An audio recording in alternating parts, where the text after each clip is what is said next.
नमस्ते। Bright monk परिवार, हमारे channel the bright monk show पर आपका स्वागत है। आज हम एक विशेष यात्रा पर जा रहे हैं जो हमें भारत के प्रसिद्ध और रहस्य से भरे नागा साधुओं के जीवन को करीब से अवलोकन करने का अवसर प्रदान करेगी। क्या आपने कभी सोचा है कि पूरी तरह से सांसारिक सुखों से कटकर ये पूर्ण रूप से आत्मिक समर्पण के साथ जीवन जीने का क्या अर्थ होता है? आज हम इस विशेष जीवन शैली को समझने और अनुभव करने का प्रयास करेंगे। तो इस रोमांचक यात्रा में हमारे साथ बने रहिए। लेकिन यात्रा शुरुआत से पहले कृपया लाइक, कमेंट, शेयर और सब्सक्राइब करना ना भूलें ताकि आप ब्राइट मॉन्क कम्युनिटी का हिस्सा बन सके। मुझे पूरा विश्वास है कि आपको ये यात्रा बहुत पसंद आएगी। तो यहाँ एक सवाल है, अगर हमें सब कुछ छोड़ देना पड़े तो क्या होगा? सब कुछ, पैसा, भौतिक संपत्ति और यहाँ तक कि हमारे कपड़े भी। क्या ये किसी फिल्म की स्क्रिप्ट जैसा नहीं लगता?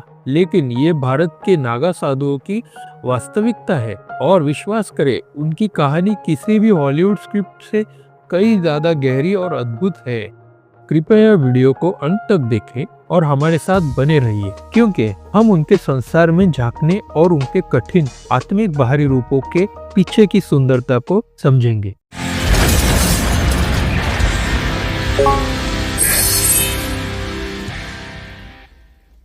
आदि गुरु शंकराचार्य, जिनका जन्म 5वीं सदी में हुआ था, भारत में सामाजिक और राजनीतिक उलट पुलट के समय में आधुनिक सनातन धर्म की नींव रखी। आक्रमणकारियों और आंतरिक संघर्षों का सामना करते हुए शंकराचार्य ने धर्म की पहचान को बनाए रखने और समाज में शांति स्थापित करने के लिए महत्वपूर्ण कदम उठाया। उन्होंने 4 प्रमुख पीठों की स्थापना की, जिसमें गोवर्धन पीठ, शारदा पीठ, द्वारका पीठ और ज्योतिर्मठ पीठ, और मंदिरों, मठों और भक्तों की रक्षा करने के लिए अखाड़ों, आध्यात्मिक सैनिक समूहों की स्थापना की। शंकराचार्य ने ये समझा कि केवल आध्यात्मिक शक्ति बाहरी आक्रमण का सामना करने के लिए सक्षम नहीं है। उन्होंने युवा साधुओं को शारीरिक व्यायाम और अस्तबल प्रशिक्षण में शामिल होने की सलाह दी ताकि उनके शरीर मजबूत हो सके। ये शारीरिक और आध्यात्मिक अभ्यास अंततः अखाड़ों के रूप में विकसित हुआ। समय के साथ इन अखाड़ों ने बाहरी खतरों से रक्षा करने में महत्वपूर्ण भूमिका निभाई। नागा साधुओं ने कई महत्वपूर्ण युद्ध में भाग लिया है, जैसे कि अहमद शाह अब्दाली के हमले से गोवर्धन की रक्षा करना। अब हम भारत के सबसे बड़े और महत्वपूर्ण धार्मिक आयोजना में से एक कुंभ मेला के बारे में बात करते हैं। यह मेला 12 साल में हरिद्वार, प्रयागराज, उज्जैन और नासिक में आयोजित होता है, जिसमें लाखों भक्त अपनी श्रद्धा व्यक्त करने के लिए भाग लेते हैं। लेकिन नागा साधुओं का कुंभ मेले में एक विशेष स्थल होता है।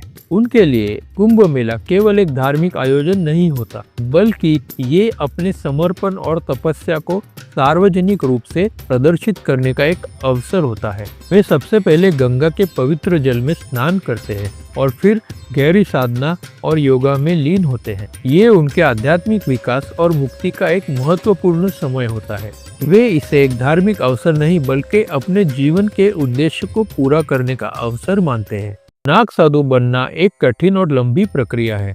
इस प्रक्रिया में लगभग 6 साल का समय लगता है। इस समय के दौरान नए सदस्य केवल एक लंगोटी पहनते। कुंभ मेले में अंतिम वचन लेने के बाद वे अपनी लंगोटी भी त्याग देते हैं और जीवन भर बिना कपड़े के रहते हैं। केवल कड़ी स्किनिंग के बाद ही वो व्यक्ति अखाड़े में प्रवेश कर सकता है। प्रारंभ में उन्हें ब्रह्मचर्य का पालन करना होता है, फिर महापुरुष बनकर अंततः अवधूत बनने का समय आता है। यह अंतिम कदम महाकुंभ के दौरान होता है, जिसमें उनका पिंडदान और दंडी साधना जैसे अनुष्ठान होते हैं। नाग साधु, जो भगवान शिव के अनुयायी होते हैं, दूर दराज के आश्रमों में रहते हैं, जैसे कि हरिद्वार में, कठोर अनुशासन का पालन करते हुए और समाज से अलग रहकर जीवन जीते हैं। ये साधु अपनी तीव्र प्रकृति के लिए प्रसिद्ध होते हैं, लेकिन सामान्य रूप से वे किसी को नुकसान नहीं पहुंचाते जब तक कि वे उकसाए न जाए। ठंड से बचने के लिए वे 3 प्रकार के योगा का अभ्यास करते हैं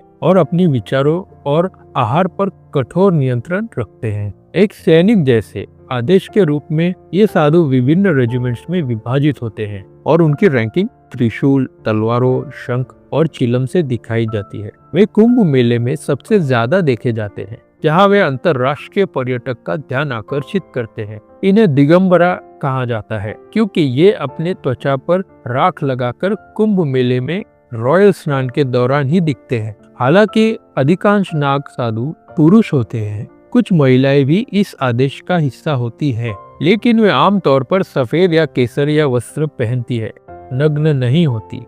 नाग साधु हमें जीवन में एक महत्वपूर्ण पाठ पढ़ाते हैं। सच्ची स्वतंत्रता तब मिलती है जब हम अपनी भौतिक इच्छाओं और लगावों को छोड़ देते हैं। वे हमें दिखाते हैं कि अगर हम दुनिया के व्याकुलताओं से खुद को मुक्त कर ले तो हम सच्ची शांति की ओर बढ़ सकते हैं। अगर हम उन चीजों को छोड़ सकते हैं जो हमें नीचे खींचती है, तो हम एक अधिक मुक्त, शांत और संतुलित जीवन जी सकते हैं। सोचिए, क्या हम उन चीजों को छोड़ सकते हैं जिन्हें हम सबसे प्रिय मानते हैं? क्या हम उन भौतिक इच्छाओं और चिंताओं को छोड़ सकते हैं जो हमें शांतिपूर्ण जीवन जीने से रोकती है? नागा साधुओं का जीवन हमें ये सिखाता है कि आध्यात्मिक मुक्ति प्राप्त करने के लिए हमें भौतिक दुनिया से खुद को अलग करना होगा और आंतरिक विकास पर ध्यान केंद्रित करना होगा।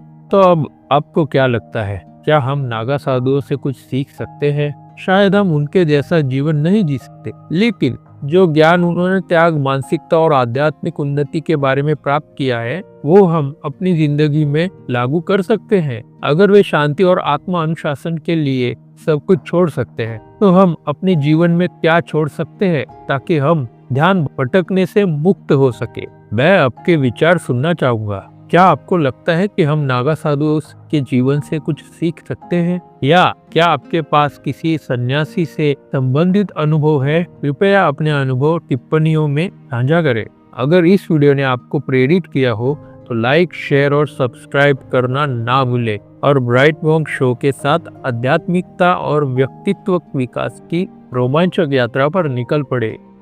लगातार बढ़ते रहिए, खुशते रहिए और ब्राइट रहिए। अगली बार मिलते हैं। Good bye.